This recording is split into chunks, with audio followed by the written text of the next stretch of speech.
শুরু করিতেছি পরম করুণাময় আল্লাহর নামে। বেগম খালেদা জিয়া এবং তারেক রহমানের নির্বাচন করতে কোনো রকম কোনো বাধা নেই। সব মামলা মোকদ্দমা নিষ্পত্তি হয়ে গেছে বেগম খালেদা জিয়ার। তারেক রহমানের অল্প কিছু আছে, সেটাও খুব শিগগিরই নিষ্পত্তি হয়ে যাবে।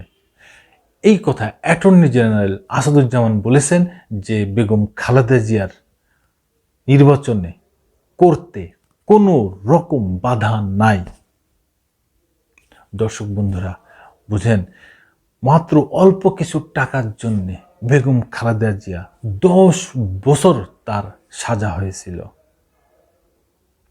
আর বর্তমান সেই সময়ের ফ্যাসিস্ট যেই স্বৈরাচার ক্ষমতাশালী আওয়ামী লীগ সরকার শেখ হাসিনা, তার নামে, তার শেখ পরিবার নামে, তার এমপি মন্ত্রী নেতাদের নামে এখন এই মুহূর্তে social media, TV channel, print media সব কিছুতেই যেই পরিমাণ দুর্নীতি, লুটপাটের খবর আসতেছে হাজার হাজার কোটি টাকার, তাহলে এই আওয়ামী লীগ সরকারের বা শেখ হাসিনা বা শেখ পরিবারের তার এমপি মন্ত্রী নেতাদের কত হাজার বছরের জেল হবে ভাবতে পারেন দর্শক বন্ধুরা?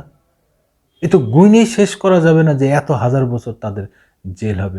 যদি অল্প কিছু টাকার জন্যে যদি খালেদা জিয়া 10 বছরের জেল হয়, সেই অল্প কিছু টাকা সুদে আসলে 3 গুণ বেড়েছে। এটা বলতেছেন আইন বিচার ও সংসদ বিষয়ক উপদেষ্টা আসিফ নজরুল স্যার। সেই টাকা সেই অ্যাকাউন্টেই আছে, 1 পয়সা খরচ হয়নি, 1 পয়সা কেউ উঠায়ওনি, অথচ সেই টাকা সুদে আসলে এখন 3 গুণ।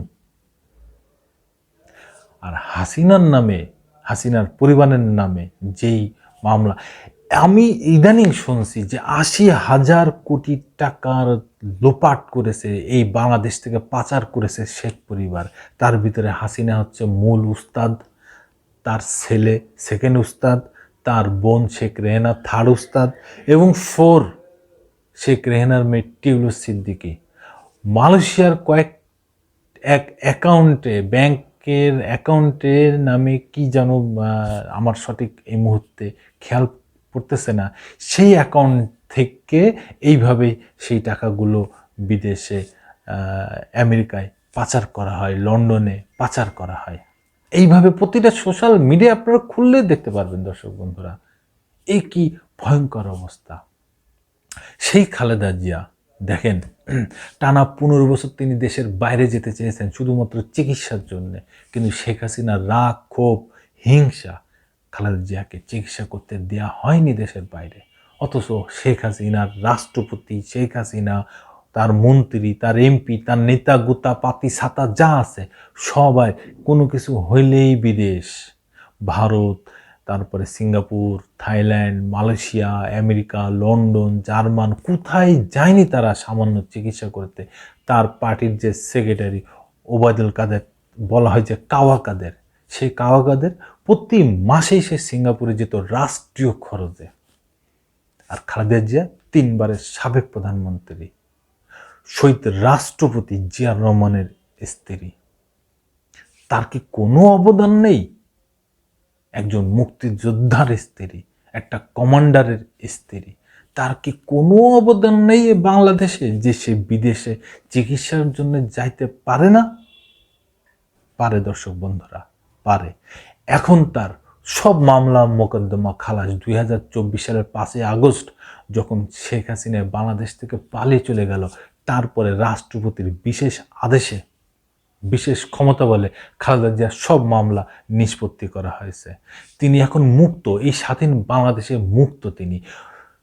সশস্ত্র বাহিনী দিবসে যে অনুষ্ঠানে খালেদা জিয়া মধ্যমণি হয়েছিলেন, ডক্টর মোহাম্মদ ইউনূস বলেছেন, অন্তর্বর্তীকালীন সরকারের প্রধান উপদেষ্টা, 3 বারের সাবেক প্রধানমন্ত্রী বেগম খালেদা জিয়া, আপনি এই অনুষ্ঠানে আপনাকে সশরীরে উপস্থিত রাখতে পেরে আমরা আনন্দিত, গর্বিত। সেই খালেদা জিয়া এখন 16 কোটি মানুষের মধ্যমণি।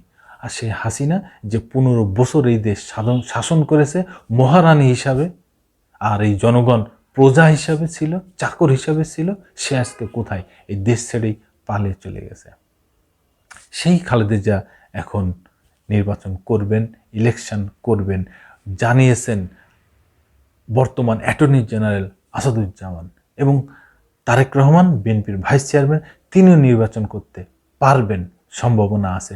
কারণ তার সবচেয়ে বড় মামলা যে 21শে আগস্ট গ্রেনেড হামলায়, সেখানে তিনি বেকসুর খালাস পেয়েছেন। খুব শিগগিরই তিনি দেশে আসতেছেন।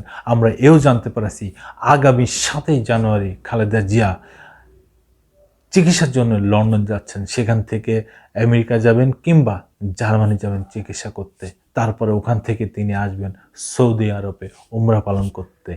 এমনও জানা যাচ্ছে যে সৌদি আরবে উমরা পালন করতে আসবেন সেই সাথে বিএনপির ভাইস চেয়ারম্যান জনাব তারেক রহমান, বেগম খালেদা জিয়া, শহীদ রাষ্ট্রপতি জিয়া রহমানের সুযোগ্য পুত্র, তিনিও আসবেন। এবং এও জানা যাচ্ছে তথ্য মতে, সূত্র মতে, যে তারেক রহমান এবং তার মা বেগম খালেদা জিয়া একসাথে এই বাংলার মাটিতে আবার তারা পা রাখবেন। ধন্যবাদ দর্শক বন্ধুরা। আপনাদের যদি কোনো মতামত থাকে অবশ্যই কমেন্টসে জানাবেন। আবার আসবো নতুন কোনো কথা নিয়ে, নতুন কোনো ঘটনা নিয়ে। আমি প্রিন্স।